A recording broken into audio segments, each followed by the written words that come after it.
Hey, my name is Arthur Robinson Jr. I am the creator of PowerfulInterviews.com. I am a partner of NationalDiversified.com. I want to welcome each and every one of you to this phenomenal video. In this interview, you're going to experience life-changing information that you will not find anywhere else. I have secured an incredible interview with a great friend of mine, successful businessman, the multi-millionaire. His name is Tom Bilyeu. Tom Bilyeu is the co-founder of Quest Nutrition, and he has his own show which is called Inside Quest. So in this interview, you're going to hear exclusively how Tom Bilyeu and his partners, he breaks down layman's terms about how he built a phenomenal billion-dollar company.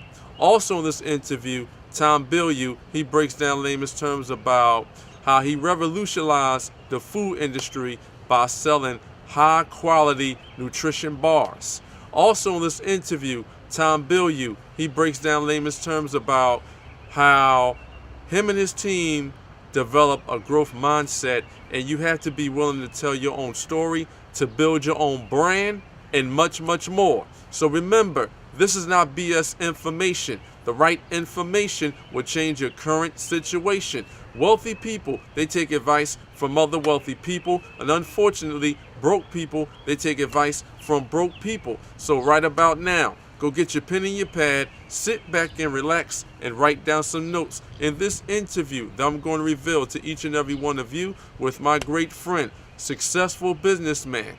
He is the co-founder of his phenomenal billion-dollar company, which is called Quest Nutrition. My great friend, Tom Bilyeu. This interview, it will change your life. And don't forget to subscribe to my YouTube channel and turn your notifications on. That way you'll be well informed when I publish more underground, informative audio interviews. So, check it out. Without further ado, I'd like to welcome the one, the only, the powerful Tom Bilyeu to the show. Thank you, Arthur. Man, I really appreciate that. Well, I'd like to thank you, Tom, for taking time out of your busy schedule to educate me and the listeners worldwide about building wealth and about your phenomenal company, Quest Nutrition. I gladly appreciate it. Absolutely, man. It's an honor to be on, so thank you. To everyone that's listening, I highly recommend go and get your pen and your pad right now. My great friend Tom Bilyeu is going to break down layman's terms about his phenomenal company, which is called Quest Nutrition. Is that correct, Tom? Yep, Quest Nutrition, that's us. Now, what I'd like to know, and can you explain to the listeners in layman's terms, who is the powerful Tom Bilyeu? How long you been in your powerful industry, and what is your expertise? Well, we founded the company about 5.5 years ago, and it was something born out of misery, if I'm completely honest. My partners and I had another company before this. It was a technology company that was doing very well. In fact, back in 2010, our previous company, which was a technology company, was named as the 42nd fastest growing company in North America. Wow. We were making money. We were winning awards. We were standing in this beautiful conference room overlooking the Pacific Ocean. And I turned to my partners and I said, I'm completely miserable. And there's got to be a better way. There's got to be something that we could do based on passion, something that we love that really is designed to add value to people's lives. So we decided to sell the previous company, which really at the end of the day was focused entirely on making money.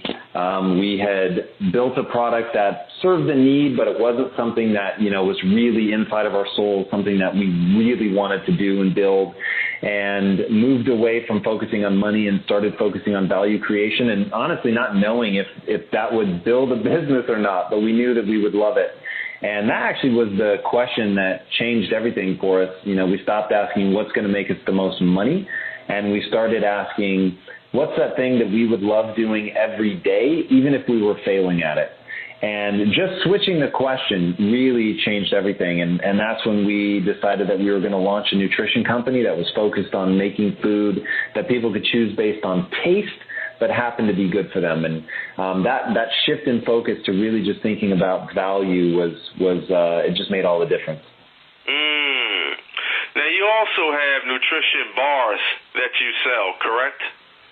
Yeah, that was the first product that we launched. Our goal is to revolutionize the entire food industry because, look, we totally get that at the end of the day, a protein bar, our mission is very simple. We want to end metabolic disease in all of its forms. And a protein bar just isn't going to get you there.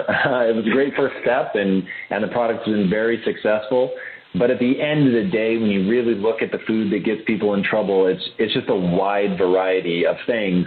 And the food industry as it exists now has spent, decades upon decades and billions, if not, north of $1 trillion on making sure that food tastes great and is inexpensive. And we feel that there's an important third ingredient to that, which is not only does it need to taste good, but it needs to be good for you. And that's really where we're coming in, and we're hoping that a lot of other food companies will rise up with us and adopt a new way of looking at things and really put an emphasis on nutritional value and not just taste. Taste is super important, don't get me wrong, but if that's your only focus, you see where that gets us. And, we've got a global pandemic on our hands of ill health. So that's where we come in.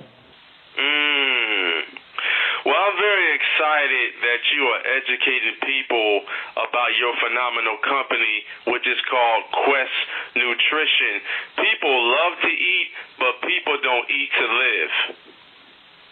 Yeah, very true. And, one thing that we really thought a lot about when we were launching the company is why do people eat? And at the end of the day, it really isn't for sustenance. It's for pleasure. And when you look at the vast majority of calories that people consume, at the end of the day, it's because it cheers them up. It puts them in a good mood. It tastes good. They're celebrating something. They're bonding with their friends.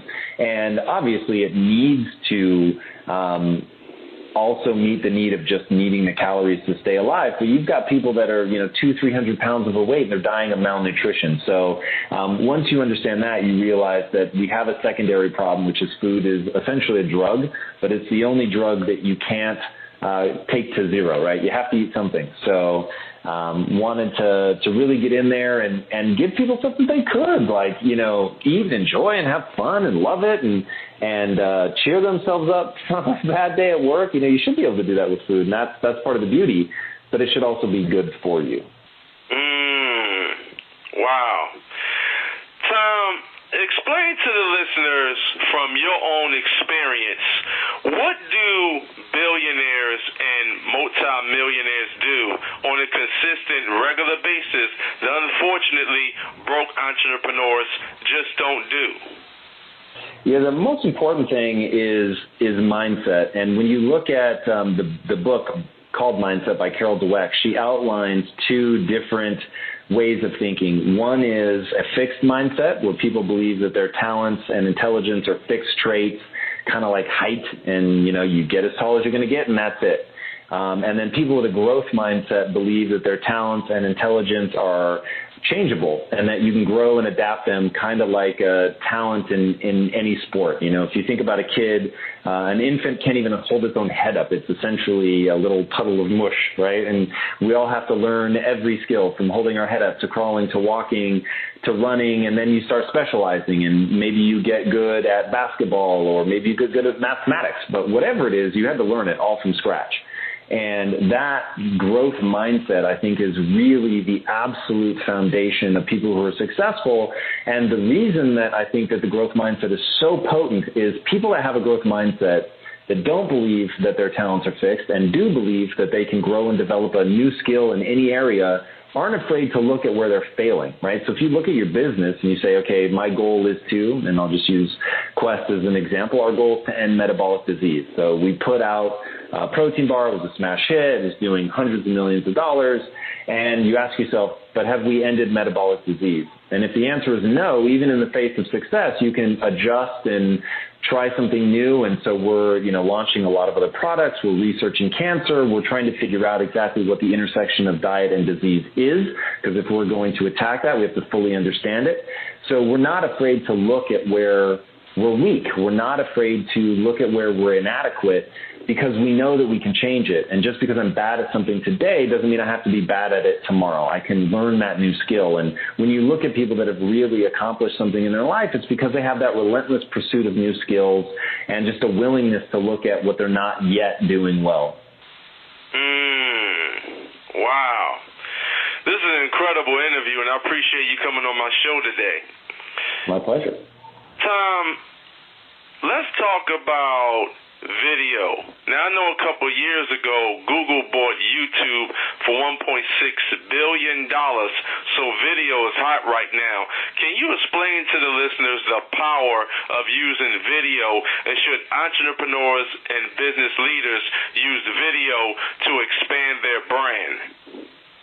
Yeah, I think that video can be a very powerful platform, but I think people have to, instead of focusing on the platform, whether it's audio, whether it's video, whether it's the written word, that almost doesn't matter nearly as much as what are you doing with your content? And to me, the point of the content is to build an authentic connection with your audience. And that authenticity, man, it's scary for a lot of people because you really have to put yourself out there in a real way, vulnerabilities and all. You've got to be willing to be unguarded, to really tell people who you are, what your company stands for. But living, if we sort of abstract it from specifically just video and talk about social media in general, what social media has done is opened this outlet for people to be their own creators, to tell their own story, which is so critical, and to not have to go through an ad agency who's going to create potentially an amazing marketing piece, but not necessarily strip things away and give you the opportunity to really communicate one-on-one with your customers. So I spend a couple of hours every day in direct one-on-one communication with fans of the brand. People who are using the food products to transform their lives, or if they're using Inside Quest to develop a new mindset, maybe they're trying to launch a company or just stick to going to the gym or stick to eating right, however they're using it. But having that real connection with them and explaining to them who I am, how I view the world, how the brand is an extension of that, to try to actually empower those people to do something, to be encouraging, to support them. And when you think about it that way, that it's really this exciting moment in history where the wall between the people that make up the brand and the fan, it's gone, right? So it's real direct, immediate connection, and that gives people a chance to feel emotionally invested in the company. And when you can get that, when people really feel something, not just intellectually understand it, but actually feel something for the brand, then you can transcend your products and you can become a real lifestyle brand. And at the end of the day, that's just super, super powerful. Now, to answer the question specifically about video, video is, to me, especially if you're talking about filmmaking, is the ultimate art form because it blends all of the senses. It's sight, it's sound, it's pacing, so the editing and all of that, and giving you this ultimate way to influence essentially the neurochemistry of the person watching it. So for that reason, video is incredibly powerful. Also, as human beings, we're instinctively drawn to eyes. So having the opportunity to look somebody in the eye, to feel like you know them, to read those bodily cues that you're not going to get any other way. So even if it's, a simple vlog, you still have all of that and you feel that immediacy and the connection that's going to be missing from anything else. So once people like you, respect you, and trust you, that's when their minds are made up and they want to invest in you because you are the brand? Yeah, that's part of it. And the other part is your product really has to be great. But the goal is to, through that connection, show people that you really want to help them, that you're really trying to deliver value to their lives, and to have that opportunity to back that up. But all things being equal, people do business with people they like. All things being unequal, people do business with people they like. There's just something about being a human, man. We want to connect. We want to feel like we know that person. We want to know what they stand for. We want to know, what do you do with the proceeds from your company? That's a big thing right now. There's a huge social movement out there where the customers are really voting with their dollars. They want to know that companies are, I don't like to say giving back, but that they're, and the reason I don't like to say give back is because it makes it sound like you took something from them in the first place, but that they want they want value. They want to know that you're trying to make the world a better place. They want to know that this isn't about greed, that it's about really doing something incredible for people and, going beyond your product and just meaning more to them and to their lives than a simple transaction. You are experiencing a life-changing, powerful interview, and you are hearing it first from Arthur Robinson Jr.'s PowerfulInterviews.com. So, content is king and money is king? It depends on what you mean by content is really a pathway to connection. So I think that it's a wonderful shorthand to say that content is king. It's a great way to engage your audience. It's a great way to communicate who you are, what you stand for. It's a great way to get them coming back to your site. You can become a hub of some pretty powerful information. You can become a hub of emotion so that, you're connecting if somebody, like the content that you create, right? You're uplifting people. You're putting people in a positive headspace, and I'm sure a lot of people listen to you as they're driving on the way to work. They're getting themselves psyched up. They're thinking about what they're going to do for the day.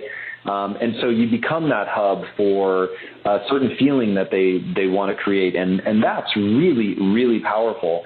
Money is king. I don't know. I think that money is the great facilitator. And I think once people understand that it's not the money itself, it's what the money allows you to do and accomplish, then people can really do something special. But it was when I spent my time thinking about number as a scorecard, as, sort of points on the board in a game, if you will, it led me to make decisions that weren't always as meaningful to the end consumer. Whereas once I realized money's just a facilitator. Money's going to allow me to do things like research cancer, right, which is one of the things that we do with some of the profits from our company, and that's powerful, and that really resonates with people because they get it, man, right? Like they know what we're about because they can see what we're trying to do, what we're allocating our finances towards, our resources towards, our energy towards.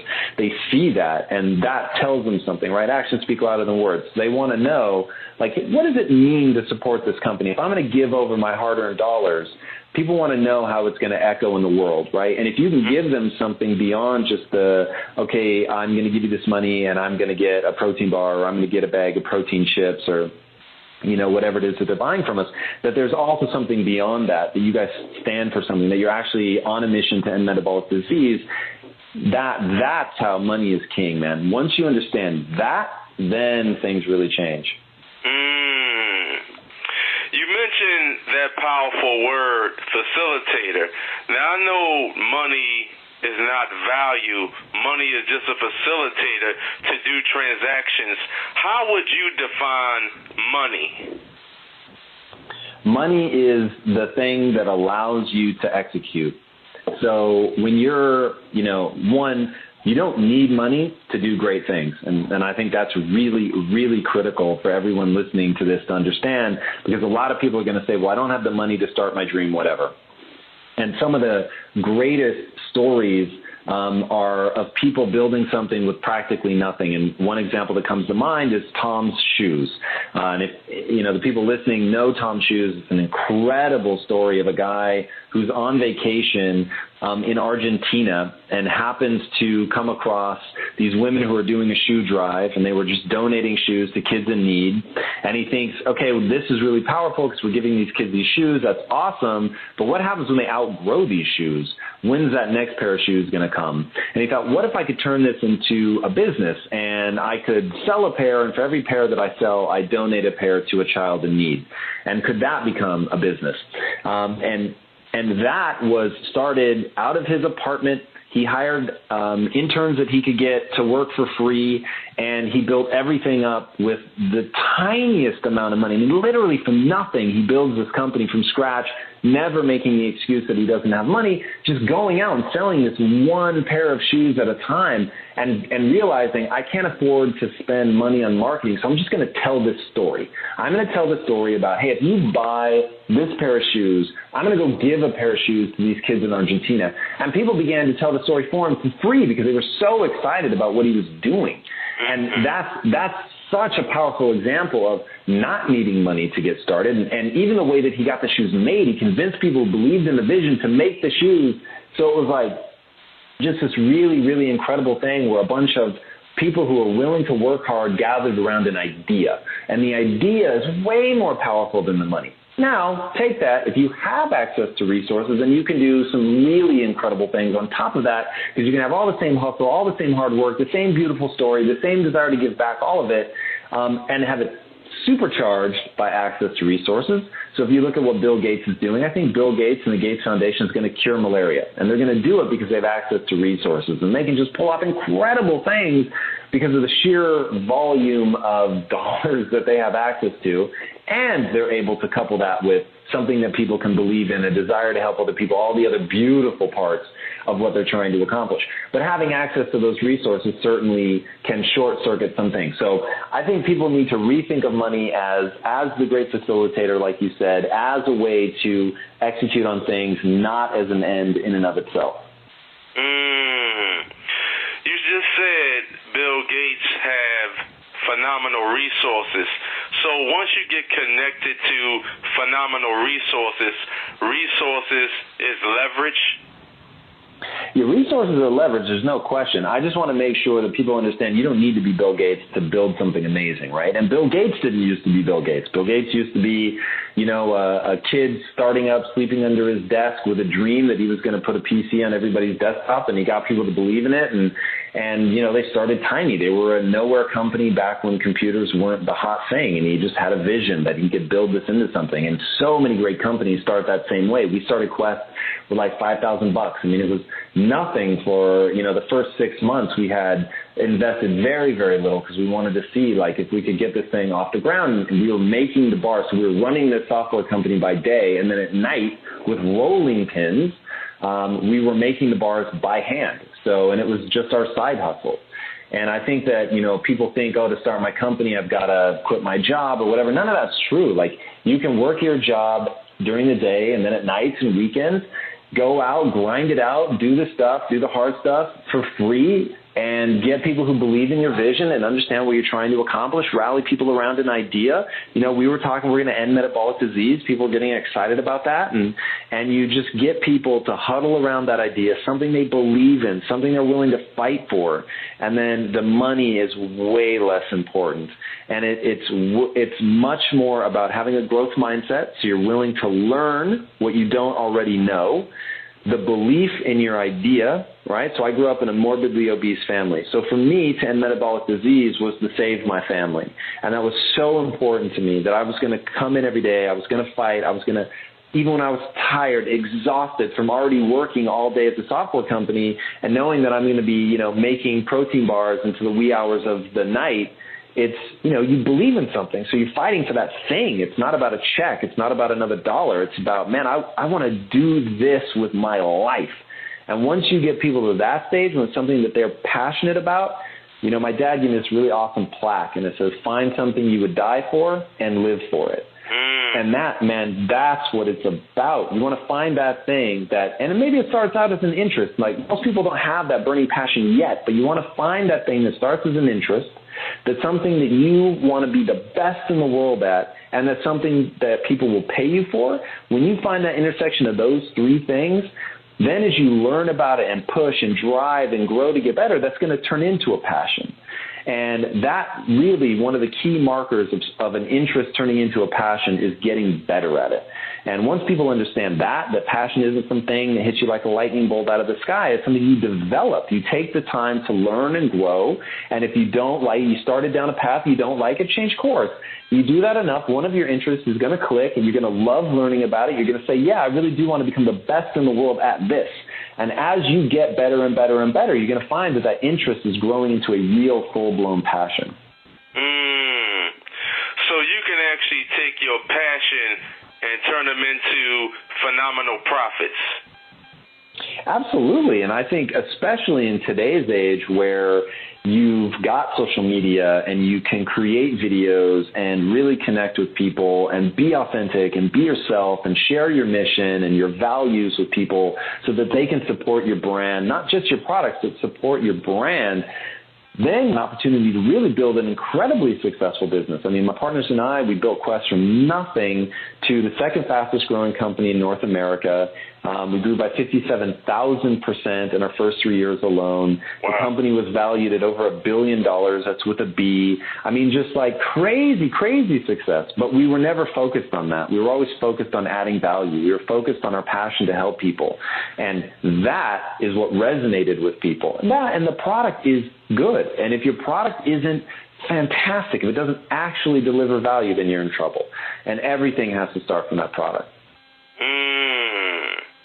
Wow. You are experiencing a life-changing, powerful interview, and you are hearing it first from Arthur Robinson Jr.'s PowerfulInterviews.com. Tom, you are dropping some underground information to me and my listeners, and I hear the passion that's coming through your voice on my show today.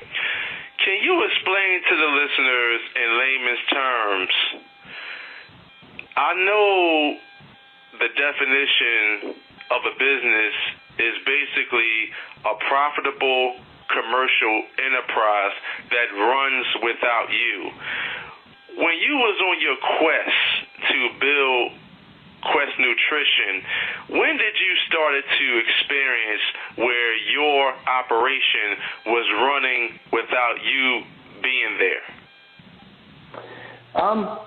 It happens so invisibly, it's almost hard to explain. So we grew really, really fast.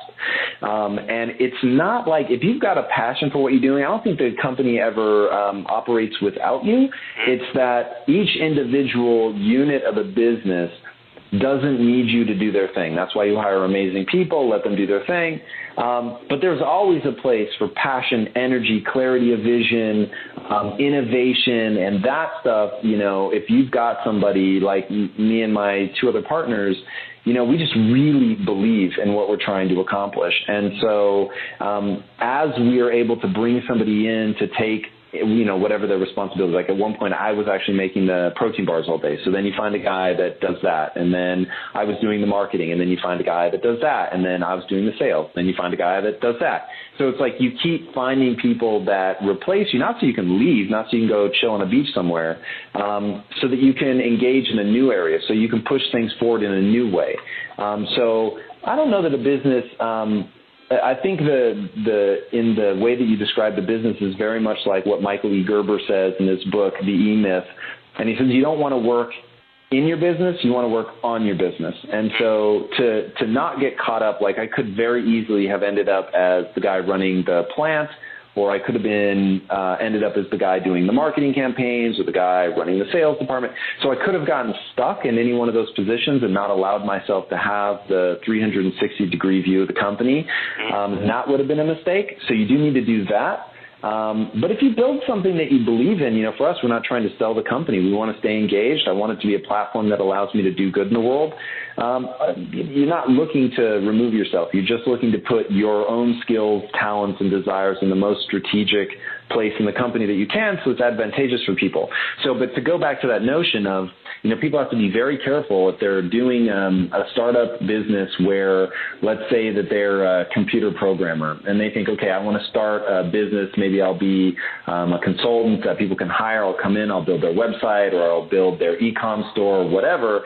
If you're the guy doing the coding, you're already in trouble, because you're going to spend all of your time doing that. And what they call that is buying yourself a job. So at that point, what you've done essentially is you've created a job for yourself. That's great. But at the end of the day, you're still doing all of that work. You don't have the autonomy that you thought you would have. In fact, you probably have way more responsibilities, because now there's not somebody else taking care of making sure that your check gets paid. It's you, but you also have to do the bookkeeping. You also have to do the coding, the customer support, all that stuff. And that can be a very slow way to grow your business, because you'll be your own bottleneck. But two, chances are that you're only good at certain parts of that. And so now you're dealing with things that you may not like, that you aren't good at, and they're slowing down the part of the business that you do like and are good at. So you have to be very, very careful to make sure that you're building your business from a human capital perspective, meaning putting the right people in the right positions to do a job that people are willing to pay for. You have to be very, very careful to do that, to keep a high-level perspective and not get lost in the weeds. Wow. Now, you built your company to a billion-dollar brand. and you said you don't want to sell your company.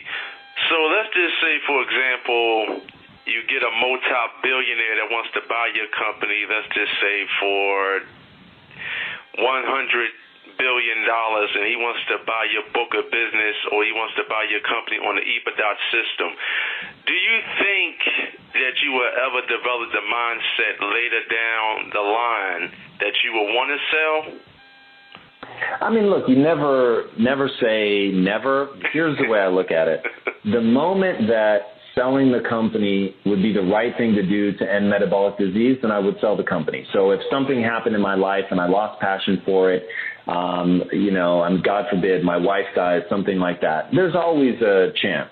If the person that wanted to buy the company and I thought, you know what, they might actually be better at ending metabolic disease than I am, then yeah, I would seriously consider it, especially if you're talking about $100 billion. I mean, you run the math on that, and the interest alone would allow you to do extraordinary things in your life. Look at what Bill Gates is doing. Bill Gates no longer runs Microsoft, and, he's out in the world doing incredible things with the resources. So it really comes down to where I think I can have the most impact on the world. So if I think I can have the most impact on the world here at Quest, I will stay at Quest. The second I believe that I can actually have more impact on the world by leaving Quest, then I would leave Quest. I'm not dogmatic about it. It's really just looking at what we're trying to accomplish and saying, right now, the three people that own and run the company, we're the right three people to be doing it. We have a passion, an excitement, a belief, and we're having fun. And honestly, that's a big part of it, man. Like, life is way too short not to have fun. And so if you can't answer the question, is this what I would be doing, and love it, even if I were failing, if you can't answer that affirmatively, then it's probably time to move on.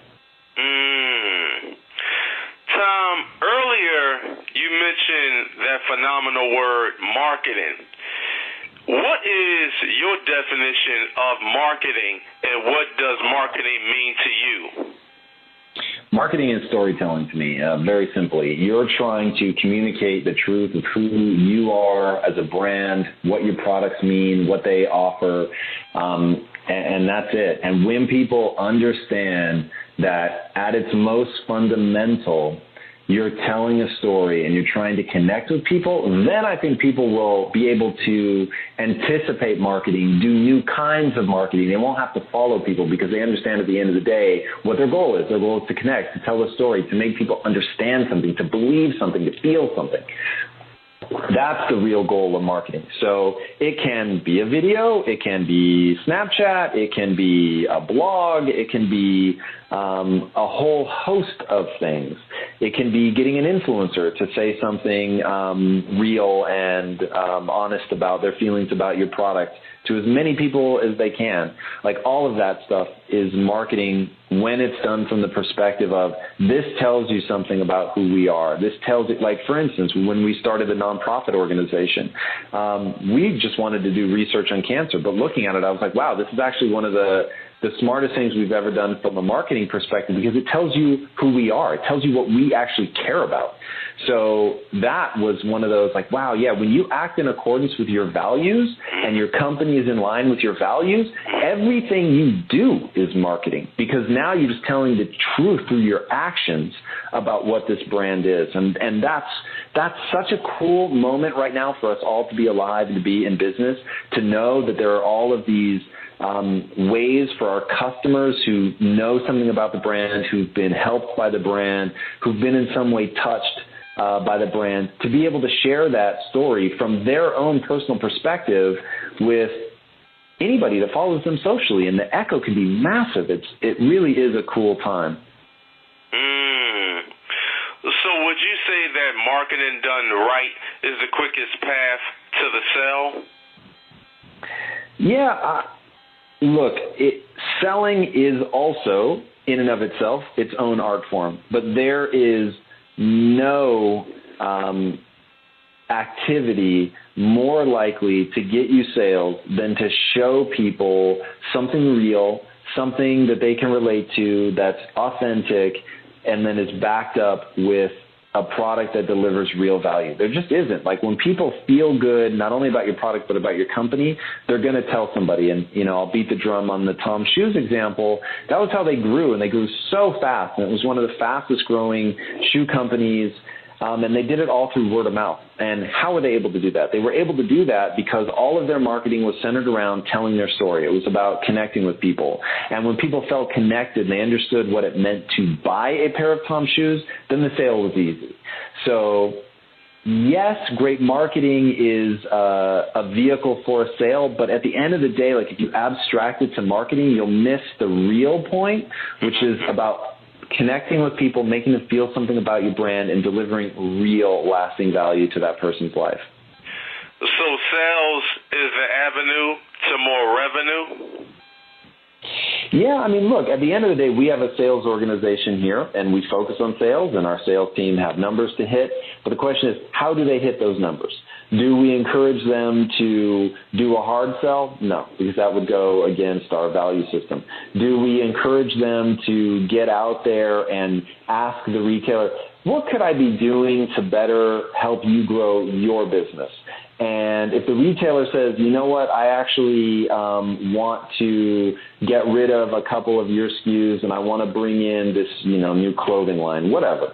And we think, wow, okay, if that's how I can help, then that's what we're going to do. Like, even though you lost in that moment, if you go for the sale, you're in trouble. But if you go for the referral, now you're in business. So we always tell our team, don't go for the sale, go for the referral. And what I mean by that is you want that guy to feel good about you. You want that guy to know, man, you're not trying to shove product down his throat. You actually care about his business. So if he's telling you, look, you've given me something, it's not selling, you're now eating up shelf space where I could be selling something more profitably. If you're like, no, man, you're going to have to take it. You said you were going to take it. You're burning that relationship. You've gone for the sale, not the referral. That guy is not looking to help you the next time. But if you're like, hey, man, I totally get that. I'm going to take that product back. No problem whatsoever. Then he's like, whoa, doing business with this guy is totally different. And he's going to want to do you a good turn the next time. And if you read Making Friends and Influencing People and all of those early self-help books, man, all of them talk about the principle of reciprocity, making people feel like they owe you one, right? It's just powerful business, but that's a really business-y way of saying, do people a good turn, they'll do you a good turn back. That's just what it means to be a human. So even though we have a sales organization, we try to make sure that the values of this company, to help other people, to help them transform, to try to bring value, to always be authentic, be real, that's what I want going through the sales organization as well. So it's critical that your values really make it to every corner of your company. You are experiencing a life-changing, powerful interview, and you are hearing it first from Arthur Robinson Jr.'s PowerfulInterviews.com. Tom, I wrote down some powerful words, 5 being the highest and 1 being the lowest. So you can rate them in your own influential way. Are you ready? Yep. Accountability. 5. Perseverance. 5. Leverage. 3. Health. 5. Wealth. 1. Family. 5. Love. 5. Value. I don't know what you mean by that, so I'll use it in the way that I mean it, and I will say that's a 5. Building great relationships. 5. All right, that was good. That was real good. Tom, explain to the listeners exactly where they can find you. You can find me at Tom Bilyeu, and my last name is spelled B as in Bravo, ILYEU, and you can find me at InsideQuest.com. Those are the 2 best places. And then for anybody interested in our product line, that's QuestNutrition.com. Tom, you have a phenomenal show, which is called Inside Quest, and you interview a lot of powerful business leaders. I've seen your interviews. They are incredible. You interviewed Tony Robbins. You interviewed Mr. Jeff Hoffman, which he's actually been on my show. And you also interviewed Marie Forleo. You have a phenomenal outside-the-box show. Can you explain to the listeners the power of building great relationships, and how did you interview those powerhouses? Well, the power of great relationships goes back to what I was saying earlier about, at the end of the day, people do business with people they like. You know, we're all people. We want to connect. We want to meet people that think like us. We want to be appreciated. And, you know, really, I think one of the most effective things that we've done with this show is trying to really respect their time and know just a lot about them and honor them with a lot of research and make sure that, you know, we give them a chance to say what is important to them and talk about things that are meaningful to them, and just really give them a chance to bring the full weight of their humanity and their personality to the table. So I think people definitely feel respected. And then we've got an amazing team of people here that have reached out to those people that we've gotten on the show and really tried to demonstrate up front that we respect them and we've been touched in some way by them, by their mindset, by their content. You know, you talk about someone like Marie Forleo or Tony Robbins, who their content has fed me, man. I mean, just like Tony Robbins changed my life. Wow.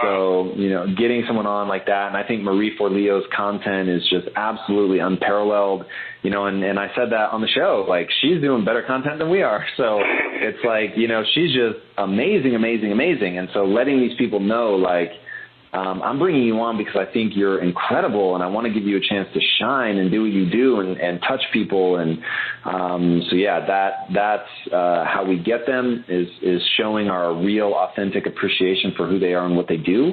And I just can't give enough credit to the team here on the show that makes them feel welcomed and takes care of all their needs and you know, just does the logistics of booking them. It's just an incredible group here. Tom, do you think you was put on this planet to educate the masses on how they can actually better themselves? I think we all have a chance to figure out what resonates with us, and I think that one thing that really resonates with me is helping other people. And I've learned so many lessons through the School of Hard Knocks. It's been more difficult than it needed to be. And so I just always promise myself, you know, going from scrounging in my couch cushions to find enough change to put gas in my car to co-founding and running $1 billion business, that I would give back. And that I would find a way to help other people hopefully learn easily what I learned with great difficulty. And yeah, so that's very meaningful to me, to give that gift to people and do something great for them and to really serve as many people as I can. That's super important to me. Tom, I love reading, and unfortunately, reading is a lost art today. Can you explain to the listeners what books do you like to read, and what books do you recommend for the listeners to read? Yeah, I'll give you two, and then I have a list of 25 books in order that I believe they should be read. And it doesn't really matter, but it's useful to know where to start. The two that I'll say now are the first two on the list, which is Mindset by Carol Dweck, which I think is the most important book in the English language. And then the next one is Extreme Ownership by Jocko Willink and Leif Babin, which is just incredibly powerful for the mindset that everyone should adopt, which is, you know, that you take ownership for everything in your life, the good, the bad, the ugly, the mistakes, everything. Just own it, learn from it, and move forward. Don't ever waste even a second blaming somebody else for anything ever, which I think is so important. And then the rest of the books can be found on InsideQuest.com. I've got a full list there, all 25 books that people can check out. Wow. Tom, let's talk about delegation. Now, I know the minimum wage of a millionaire is around $524 an hour. So I always tell my listeners, what can you delegate for $524 an hour? Or you can actually go beyond that. What can you delegate that's within your current budget?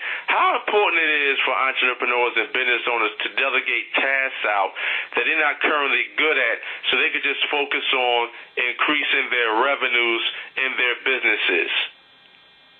Yeah, I'll answer that in a slightly different way. I think that optimizing for efficiency isn't always the right answer. And I think people should optimize for value creation, both for their employees, for themselves. That's important. And obviously for the customer. So part of the reason that I delegate stuff isn't just so that I don't have to do it. It's so that somebody else gets the chance to do something amazing and somebody else gets the chance to contribute meaningfully to the company. I can't do everything myself. Wouldn't want to do everything myself. I love being a part of a team. And giving people important projects where they are in a position where they can mess up and they can make mistakes and learn from it and grow and to really get a chance to try something and to make decisions. It's so critical to, battle hardening leaders. So that's a big part of why I delegate. And then there's definitely times where I'm delegating purely for efficiency. It's like, okay, well, if I'm doing that, then I'm not doing this. And I think this is where I can really bring the most value. But it comes down to that. It comes down to where I think I can bring value.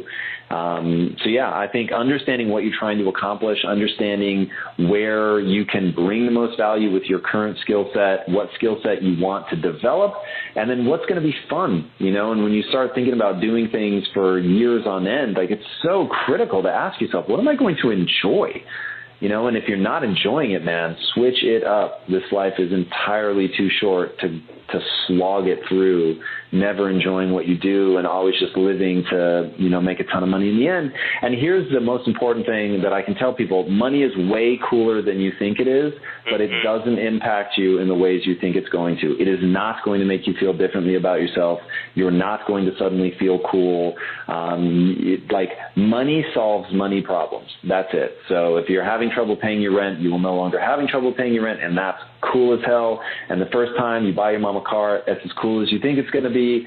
Knowing that you don't have to go to work if you don't want to, that is badass. Like, you're going to love every bit of that. But the part that's transformative is when you realize that you can really do positive things for society, or even just, man, let me tell you, employing 1,400 people, knowing that, people are going to be able to buy their kids Christmas gifts because they're a part of this team and they're working to end metabolic disease, and they come in every day and they bring their passion, and that I'm helping create that environment where they can get paid to do something beautiful for people. Like, that feels good. And those are all the things that I think people don't necessarily see coming. They're thinking about the big house and they're thinking about the car, and those things are cool, but they're so momentary and they don't bring that lasting fulfillment that actually doing something rad for, even one person, just feels so cool, and it's so much more lasting. And, for most people is an unexpected benefit to wealth that they just don't see coming. Tom, let me ask you this question. When I'm having a remarkable conversation with a man or a woman that's a successful entrepreneur or business owner, how would I know that it would be good prospects for you in regards to what you are currently passionate about?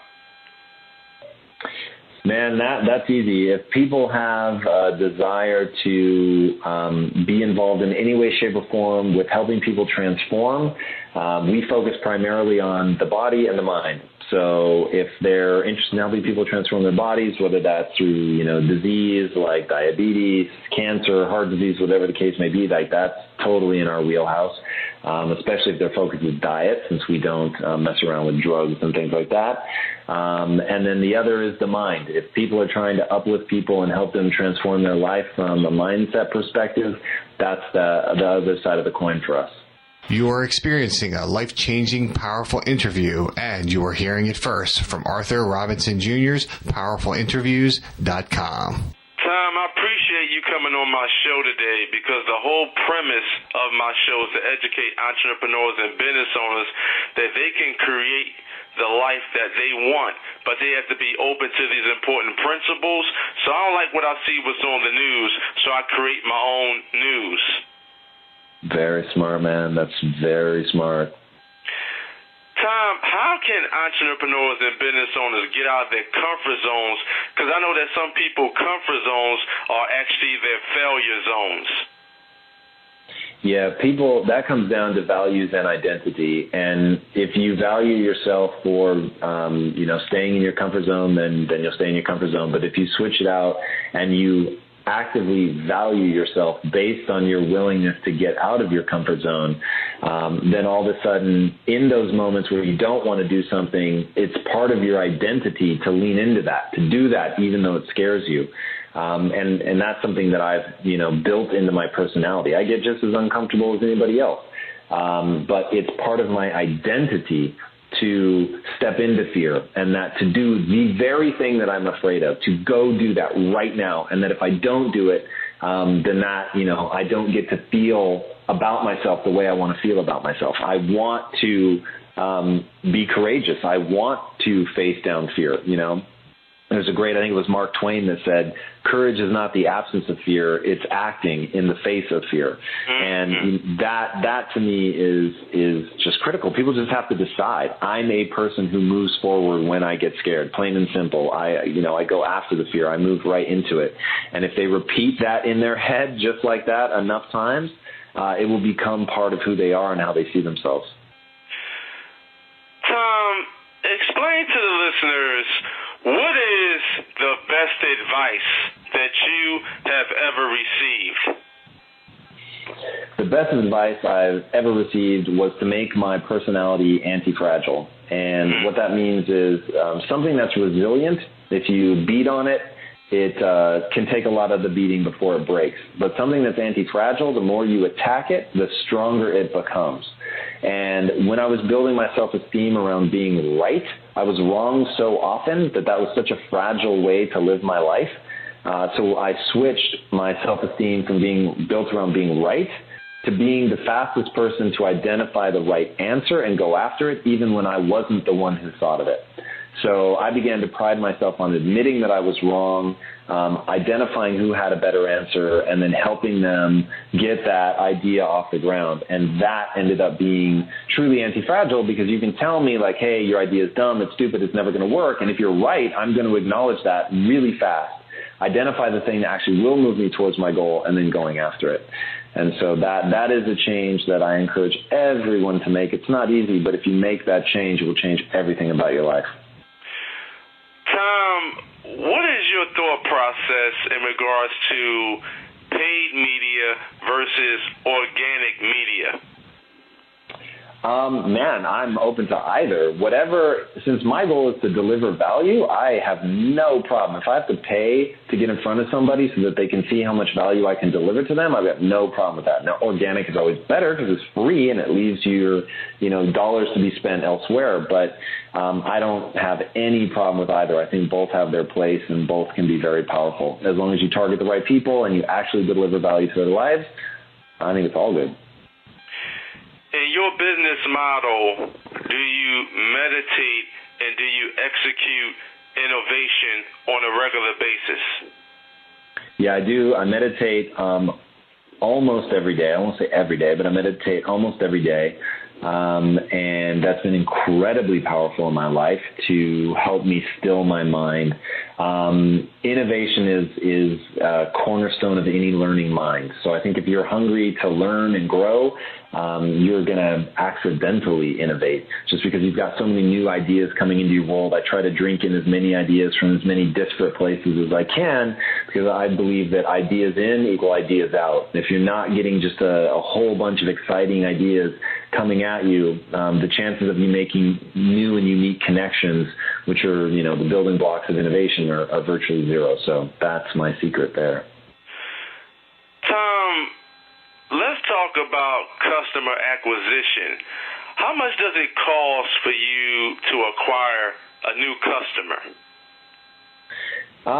We actually do very little of that kind of customer acquisition. The vast majority of our customers come from retail. So we don't have the direct CPA like that. We do on the website, but that's such a small part of our business to be very, very misleading. But I don't mind losing money on the first sale because I'm only thinking about lifetime value. So if my initial order is somewhere in the $50 range, I don't care if I have to spend $100 or $150 to get that person, because the lifetime value of that customer will far exceed that. And, that's something that people have to be really careful when they're assessing what's an acceptable CPA, cost per acquisition, is that, are you factoring in lifetime value? And then you have to deal with cash flow because they'll make you, $1,000 over the lifetime, and you're spending that $1,000 up front, now you've got that cash outlay. It could be for a very long time. So that becomes somewhat complicated very, very quickly. I think a very wise way to look at it is to, especially in the early days, you want to be going for the immediate sales. You want to be thinking of yourself as a direct marketing business where if I spend $1 today, I expect to get $2 back, and don't do anything that's speculative. And that is, man, my number one suggestion for anybody listening to this. In the early days, when you are building this out, do not do speculative stuff. Do stuff that you know is going to deliver a return. So if you make a T-shirt, man, you want to go with the most hardcore people, and this is a story from Tap Out. If you know those guys, he was a guest on Inside Quest. And he was telling the story, and they made shirts for fans of Brazilian Jiu-Jitsu, so they used to go to Brazilian Jiu-Jitsu tournaments, and they knew, hey, man, if anyone's going to buy these shirts, it's going to be the guys at this tournament. So that was not speculative. Now, if they had gone to, let's say a T-shirt convention or a tattoo convention and thought, a lot of people that like mixed martial arts, they like tattoos, like maybe we should go here, that's speculative because you didn't make the shirt for those people. Maybe it works. Maybe you get a little bit. They didn't put up a billboard and thought, hey, maybe people that will see this, it'll resonate. They went right there where they could sell it directly in real time to people they knew would like that. And that's how you build a strong brand in the beginning. Now, you built a phenomenal brand with your partners